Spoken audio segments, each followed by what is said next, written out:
এই ৩ ধরনের মানুষের কপালে দুঃখ লেগেই থাকে সর্বদা। নাম্বার ১, যারা কোনো দিন নিজের সাথে হওয়া অন্যায়ের প্রতিবাদ করতে জানে না। নাম্বার ২, অতিরিক্ত নম্র, ভদ্র এবং বিনয়ী। নাম্বার ৩, যারা সবসময় অন্য কেউ কষ্ট পাবে ভেবে কখনো কাউকে না বলতে পারে না। পরিস্থিতি যে কোনো সময়ে পরিবর্তন হতে পারে। জীবনে কাউকে কষ্ট দিও না। আজ হয়তো তুমি শক্তিশালী, কিন্তু সময় তোমার থেকেও বেশি শক্তিশালী। চিনি আর লবণ একই রকম দেখতে, পার্থক্য শুধু স্বাদে। তেমনি মানুষ আর অমানুষ দেখতে একই রকম, পার্থক্য শুধু আচরণে। যদি ব্যর্থ হও, হতাশার কিছু নেই, শুধু মনে রেখো অন্ধকার যত গভীর হয়, সূর্য তত দ্রুত উদিত হয়। নিজেকে একা মনে হলে আকাশের দিকে তাকাও।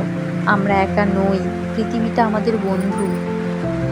জীবনে কঠিন বাধাগুলো তোমাকে ধ্বংস করতে আসে না, বরং আসে তোমার ভিতরে লুকিয়ে থাকা অমৃত শক্তি ও সম্ভাবনা অনুসন্ধান করতে। বাধাসমূহকে দেখিয়ে দাও যে তুমিও কম কঠিন নও। খারাপ ব্যক্তির সঙ্গে বন্ধুত্ব বা শত্রুতা কোনোটাই করা উচিত নয়, কারণ কয়লা গরম হলে হাত পুড়িয়ে দেয়, আর শীতল হলে হাতে কালি লাগিয়ে দেয়।